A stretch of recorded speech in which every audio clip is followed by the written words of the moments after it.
Всем привет! С вами снова Эрнест Бондаренко. Очень соскучился по тем, кто уже давно на канале, кто только пришел, я надеюсь, вам здесь понравится. Сегодня мы будем говорить про то, что рестораны не хотят, чтобы вы узнали. Есть несколько вещей, вот как минимум есть 3 вещи, которые держат одновременно в голове шеф-повар 3 сложных задачи для того, чтобы ресторан работал. Первое, ни за что не догадаетесь, ваша безопасность.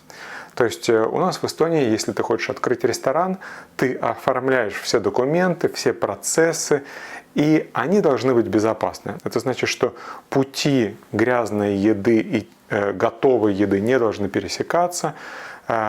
Есть определенные процессы приготовления, процессы хранения, принятия продуктов, и они должны соблюдаться. Есть определенный сан-минимум, как раньше назывались, теперь называются курсы безопасности пищевой, которые должны проходить все работники кухни и все, кто туда заходит, в том числе официанты, раз в 2 года. То есть есть определенные вещи, которые делаются для того, чтобы вы не отравились, будучи в ресторане. И несмотря на то, что большинство этих процедур это просто декларация для пищевого департамента, то есть описание на бумаге, и крайне редко, я думаю, вообще бывают ли проверки или нет, вот такие вот случайные проверки. Думаю, что крайне-крайне редко, но бывают. Но если вдруг ресторан проштрафится, например, где-то кто-то отравится, заявит на этот ресторан, придет проверка, то эта проверка будет очень и очень доскональная. То есть инспектор, он проверит все. Он проверит термометры в холодильниках, он проверит микробиологические пробы, возьмет. И очень-очень сложно будет сделать все идеально. Поэтому любой ресторан занимается именно тем, что поддерживает вот эту вот культуру чистоты и порядка именно для того, чтобы не пришла проверка. И это работает. Второй аспект, наверное, самый важный для хозяина ресторана и, наверное, второй по важности для повара, это то, чтобы ресторан приносил доход. Ресторан – это не благотворительность, там, где люди просто кормят бедных. Это бизнес. И бизнес как работает? Купи дешево, продай дорого. То есть стоимость ингредиентов, продуктов, из которых готовится, должна быть на порядок, а то и на 2 порядка дешевле, чем стоимость, за которую их продают. И тогда это работает, потому что тебе нужно оплачивать очень много, будучи хозяином ресторана. И площадь рабочую, и зарплаты. Если у тебя там вокруг кастрюли с супом 10 человек танцуют с бубном, то вот этот суп должен продавать как минимум в 10 раз дороже, чем обыкновенный суп. И далеко не каждый ресторатор найдет себе клиентов, которым он сможет это продать. Третья вещь – это вкус. Наконец-то мы до него добрались. Вы думали, он будет первый? Нет, он третий. По поводу вкуса бывает то, что дети называют фу-бе. Вот это вот с этой стороны, это вот когда плохо, когда невкусно. Но таких вот мест, откровенно говоря, мало, потому что вкусы у всех разные, кому-то нравится, кому-то нет.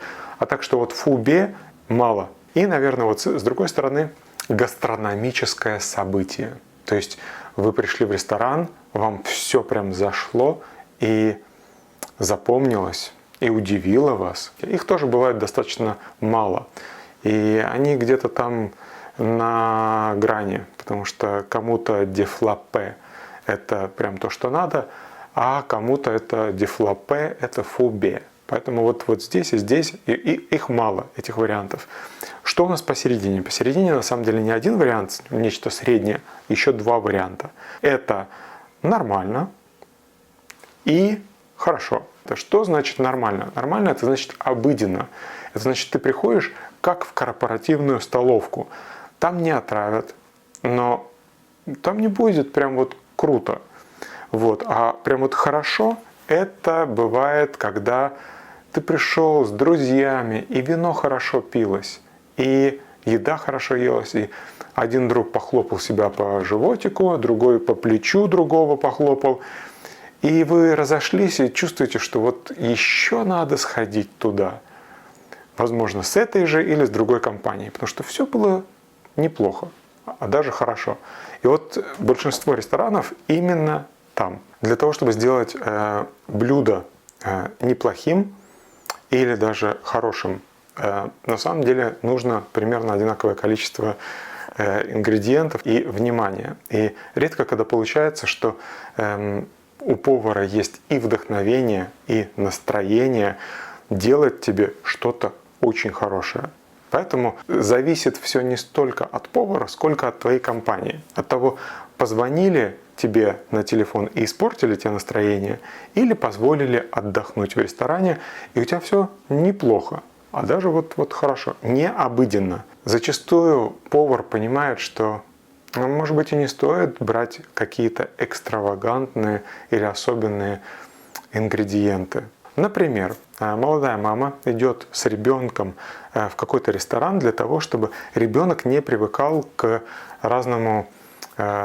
полуфабрикатам и к ресторанам быстрого питания типа Макдональдс, Хесбургер и все остальные. Чтобы ребенок не привыкал к картошке фри, она заказывает картошку-пюре с сосисками, как в детстве готовили.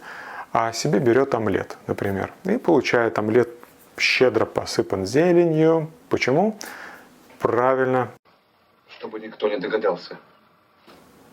А все почему? Потому что омлет сделан из порошкового яйца и порошкового молока. Это ультраобработанные продукты. И точно так же ультраобработанные продукты — это пюре, и, которое тоже из порошка. И сосиски тоже непонятно из чего сделано. То есть весь комплект ультраобработанных продуктов сверху посыпан зеленью, просто чтобы был вид свежести и ощущение свежести. И вкус вряд ли кто-то поймет, что это порошковый вкус. То есть, если клиенты не жалуются, то в чем проблема? И не спрашивают, что самое интересное. А теперь посмотрим по поводу предыдущих двух пунктов. Согласуются ли ингредиенты с бизнес-логикой? Прекрасно. То есть мы берем дешевый продукт, разводим водой, продаем задорого. И люди покупают. И не спрашивают, и не жалуются. А подходит ли он по безопасности? Конечно, подходит. Яйца тухнут, молоко прокисает. Это все дополнительные риски.